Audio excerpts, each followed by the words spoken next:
श्री साईं सच्चरित्र का हिंदी अनुवाद पढ़ रही हूँ। अध्याय 13। सद्गुरु पर विश्वास करो। श्री साईं बाबा का सदा ही प्रेम से स्मरण करो, क्योंकि वे सदैव दूसरों के कल्याण के लिए तत्पर तथा आत्मा में लीन रहते थे। उनका स्मरण करना ही जीवन और मृत्यु की पहेली को हल करना है। जब तक इंद्रियां बलवान हैं, क्षण क्षण इस साधना को आचरण में लाना चाहिए। हमें उनके ही पवित्र चरण कमलों में श्रद्धा रखनी चाहिए। वे तो हर इंसान के भाग्य विधाता हैं। अनन्य भाव से उनकी सेवा करने वाले भव सागर से निश्चय ही मुक्त हो जाएंगे। न्याय अथवा मीमांसा या दर्शन शास्त्र पढ़ने की भी कोई आवश्यकता नहीं है। जिस प्रकार नदी या समुद्र पार करते समय नाविक पर विश्वास रखते हैं, उसी प्रकार का विश्वास हमें भवसागर से पार होने के लिए सद्गुरु पर करना चाहिए। साईं बाबा का अद्भुत बिछौना। श्री नाना साहेब डेंगले 4 हाथ लंबा और हथेली भर चौड़ा लकड़ी का एक तख्ता श्री साईं बाबा के सोने के लिए लाए थे। बाबा ने पुरानी चादरें और कपड़ों से मस्जिद की बल्ली से उसे झूले के समान बांधकर उस पे सोना प्रारंभ कर दिया। कपड़े एकदम पतले और कमज़ोर होने के कारण लोगों को उसका झूला बनाना एक पहेली सा बन गया। ये पतले और फटे कपड़े तो केवल तख्ते का भार भी सहन नहीं कर सकते थे, फिर बाबा के शरीर का भार किस प्रकार सहन कर रहे थे। परंतु ये तो बाबा की एक लीला थी कि फटे कपड़े तख्ते तथा बाबा का भार संभाल रहे थे। बाबा को तख्ते पर बैठे या सोते देख सभी आश्चर्यचकित थे कि बाबा किस प्रकार तख्ते पर चढ़ते होंगे और किस प्रकार उतरते होंगे। लेकिन ये समझने में कोई भी सफल न हो सका और इस रहस्य को जानने के लिए भीड़ बढ़ने लगी। इसलिए बाबा ने एक दिन तख्ता तोड़कर बाहर फेंक दिया। यद्यपि बाबा को अष्ट सिद्धियां प्राप्त थी, परंतु उन्होंने कभी भी उनका उपयोग नहीं किया और न कभी उनकी ऐसी इच्छा ही हुई। सगुण ब्रह्मावतार श्री साईं। देखने में तो श्री साईं बाबा 3.5 हाथ लंबे एक सामान्य पुरुष थे, फिर भी प्रत्येक के हृदय में विराजमान थे। वे निरासक्त और स्थिर थे, परंतु जन कल्याण के लिए सदैव चिंतित रहते थे। भक्तों के लिए उनके हृदय में परम शांति थी, परंतु बाहर से वे अशांत प्रतीत होते थे।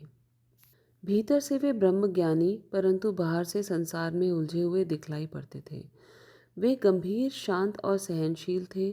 वे सदा दृढ़ और आत्मलीन रहते थे और अपने भक्तों का सदैव ध्यान रखते थे। वे सदा एक आसन पर ही विराजमान रहते थे। वे कभी यात्रा पर नहीं निकले।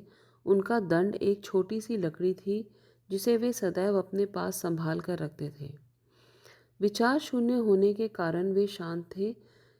कंचन और कीर्ति की भी कभी चिंता नहीं की तथा सदा ही भिक्षावृत्ति द्वारा निर्वाह करते रहे। अल्लाह मालिक सदैव उनके होठों पर रहता था। शिरडी में निवास। श्री साईं बाबा के माता पिता तथा उनकी जन्म तिथि का ठीक ठीक पता किसी को भी नहीं है, तो भी उनके शिरडी में निवास के द्वारा इसका अनुमान लगाया जा सकता है। जब पहले पहल बाबा शिरडी आए तो उस समय उनकी आयु केवल 16 वर्ष की थी। वे शिरडी में 3 वर्ष रहने के बाद कुछ समय के लिए अंतर्ध्यान हो गए। कुछ समय बाद वे औरंगाबाद के निकट प्रकट हुए और चांद पाटिल के साले के लड़के की बारात के साथ पुनः शिरडी पधारे।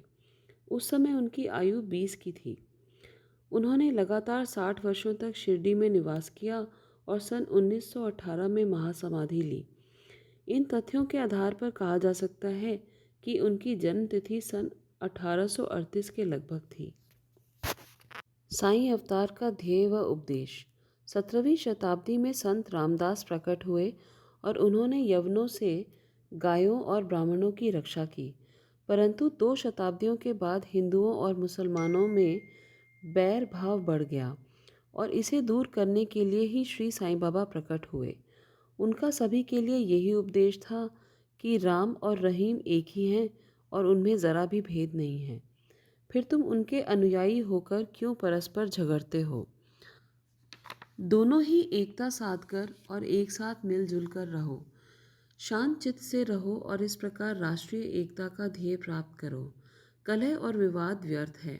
इसलिए न झगड़ो और न परस्पर प्राणघातक ही बनो। सदैव अपने हित तथा कल्याण का विचार करो। श्री हरि तुम्हारी रक्षा अवश्य करेंगे। योग, वैराग्य, तप, ज्ञान आदि ईश्वर के समीप पहुंचने के मार्ग हैं। यदि तुम किसी तरह सफल साधक नहीं बन सकते तो तुम्हारा जन्म व्यर्थ है। तुम्हारी कोई कितनी ही निंदा क्यों न करे, तुम उसका विरोध न करो। यदि कोई शुभ कर्म करने की इच्छा है तो सदैव दूसरों की भलाई करो। संक्षेप में यही साईं बाबा का उपदेश है। सद्गुरु श्री साईनाथ। श्री साईं बाबा ऐसे सद्गुरु थे जिन्होंने धार्मिक निष्ठा प्रदर्शित करने का विचार कभी मन में नहीं किया, परंतु उनमें भक्तों के लिए असीम प्रेम था। गुरु दो प्रकार के होते हैं, नियत और अनियत। यहाँ मैं ये बताना चाहूँगी, नियत गुरु वे गुरु हैं जिन्हें शिष्य ने दीक्षा प्राप्त करने के लिए निश्चित किया है। वे शिष्य की आत्मिक प्रगति की सीधी जिम्मेदारी लेते हैं और मार्गदर्शक के रूप में स्थापित होते हैं। अनियत गुरु वे होते हैं जो किसी भी रूप में आ सकते हैं, जैसे कोई महापुरुष, कोई घटना या कोई भी ऐसा व्यक्ति जो अज्ञानता को दूर करे और ज्ञान का प्रकाश फैलाए। अनियत गुरु के आदेशों से अपने में उत्तम गुणों का विकास होता है तथा चित्त की शुद्धि होकर विवेक बढ़ता है। वे भक्ति पथ पर लगा देते हैं। यथार्थ में जो हमें आत्मस्थित बनाकर इस भवसागर से पार उतार दे, वही सद्गुरु है। श्री साईं बाबा उसी कोटि के सद्गुरु थे। उनकी महानता अवर्णनीय है। जो भक्त बाबा के दर्शनार्थ आते, उनके प्रश्न करने के पूर्व ही बाबा उनके समस्त जीवन की त्रिकालिक घटनाओं का पूरा पूरा विवरण कह देते थे। वे सभी जीवों में ईश्वर दर्शन किया करते थे। मित्र और शत्रु उनकी दृष्टि में समान थे। वे निस्वार्थ तथा दृढ़ थे। भाग्य और दुर्भाग्य का उन पर कोई प्रभाव न था। वे कभी संशयग्रस्त नहीं हुए। देहकारी होकर भी उन्हें देह में किंचित मात्र भी आसक्ति न थी। यथार्थ में वे नित्य मुक्त थे। वे शिरडीवासी धन्य हैं जिन्होंने श्री साईं बाबा की ईश्वर रूप में उपासना की।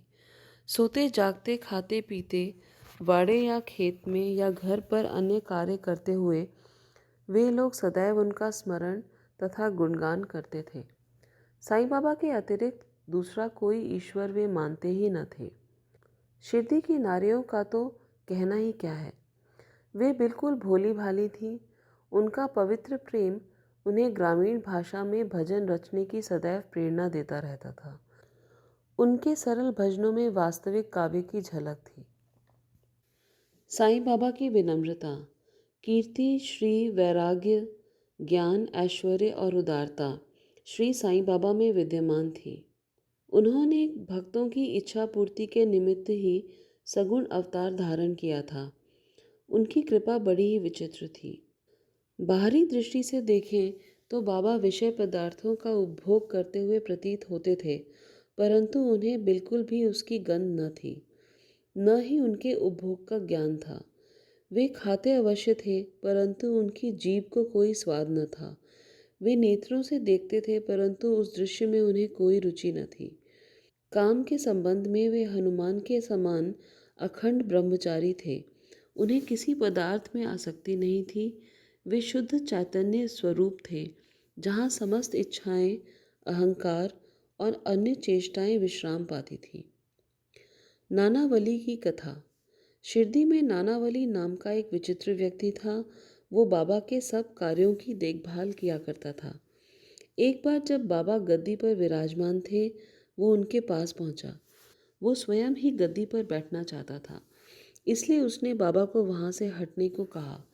बाबा ने तुरंत गद्दी छोड़ दी और तब नानावली वहाँ विराजमान हो गया।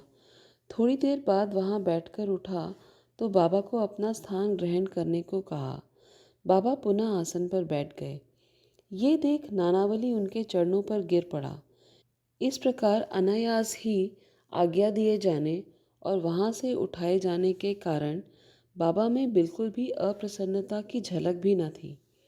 नानावली श्री साईं को काका कहता था। बाबा के पर्दा करने पर वो बीमार हो गया और 13वें दिन बाबा की सेवा का भाव रखते हुए वो गुजर गया। इस प्रकार अध्याय 13 का अंत हुआ। जय साईनाथ।